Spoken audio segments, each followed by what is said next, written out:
everyone, Mrs. Long here. This is the video that introduces the final session of Unit 5.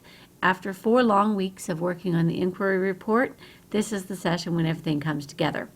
Before we get started, I just want to say I hope you guys had a really good weekend. It was super nice, and I enjoyed the nice weather with my kids. Went down to the art museum actually, and it was just a pleasant weekend. So I hope you had a chance to get outside. Sometimes fresh air and a little bit of sunshine will go a long way. So good weekend. We're in for some snow this week. Look out. Anyway, I just want to walk you through this session and see to make sure you know where you're going with this. So this is our session 5 here, and I just want to point out our assignments for this week. You have an optional journal. You do not have to do it. If you want to try to get a few more points in your grade, you can, but this is not required, and it does not hurt your grade if you don't do it. So you have enough going on right now. You don't need to have a required journal. The view and the review is a substitute for a quiz. It's kind of a final unit quiz. Can also substitute for a low score. Talk about that in a second. Peer revision is going to be part of our week, looking at the drafts you have and making them better, and then submitting the final inquiry report. Whopping 200 points. It does include some other things too, but it's a pretty major week. Don't blow this week off. If you don't already know this, we have Friday off and then Monday as well, so it's a 4-day weekend. Something to look forward to. Try to get your work done before the 4-day weekend starts so that you can actually enjoy it. That's the ideal anyway. So we will start this week by looking at the skills review.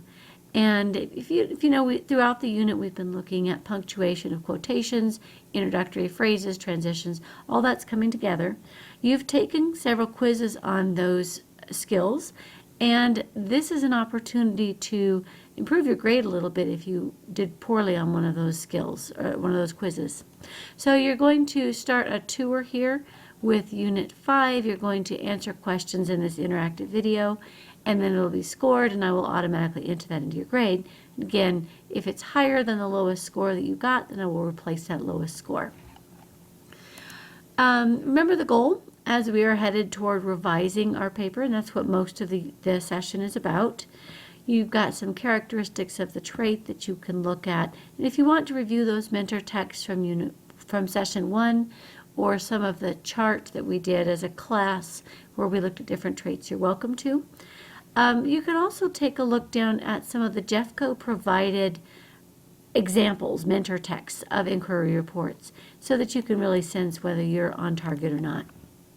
We'll look at some different strategies for revising, including looking at the rubric that you're going to be graded by. This is the advanced category of that rubric, and I highlighted the words that really stand out to me.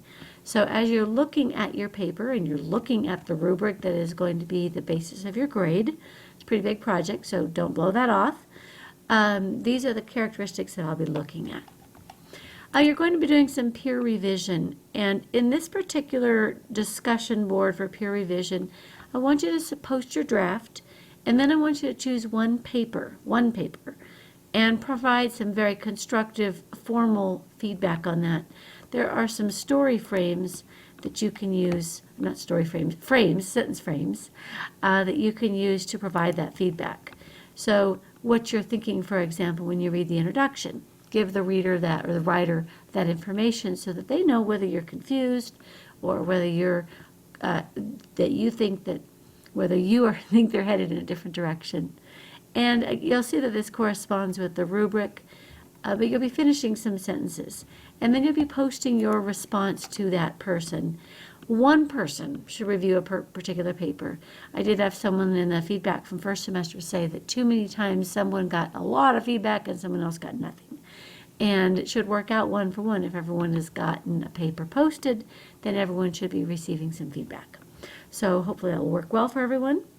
Once you've gotten your review, some revision, then use this checklist to make sure that everything that you need to have in the paper actually is in that paper. You can print it out if you'd like, but it's just a long checklist to make sure you've got what you need. And then you'll go on from there to revising it and submitting it. And I'll point out you need to turn it in as well as Schoology. And there are some instructions in here for doing that. There's a class ID and an enrollment password. You need to set up an account if you're new to this. You need to join our class, and then you need to upload the paper. The instructions are here, and there are some videos for walking you through that process. So 150 points is going to be for the paper itself. 25 points for going back to the rubric and giving yourself ratings on the rubric, and then explaining in 2 to 3 sentences with some evidence from your paper to explain why you gave those ratings. So 25 points for that. And then 25 points about what you learned, whether it's some more information about your topic, maybe you learned something about the process of interviewing. I'm going to have you write up a couple paragraphs on that, and that will be the final 25 points. So even though it looks like 200 points, it's a lot of points. 25 points of it and 25 points of it are reflection and evaluation. So 150 points for the paper. Hopefully that makes sense. When you get done with this week, you are free to enjoy a long weekend. You've really worked hard on this, and I'm excited that you've pulled it off. I really see some of the drafts coming in reflecting that inquiry style, and I'm kind of excited for that. So do not hesitate to ask me with questions this week, or if you want me to look at your draft in a conference, please feel free to contact me. Live session is on Wednesday, and I'll be there at other times in case you need some help. So have a great week, and good luck.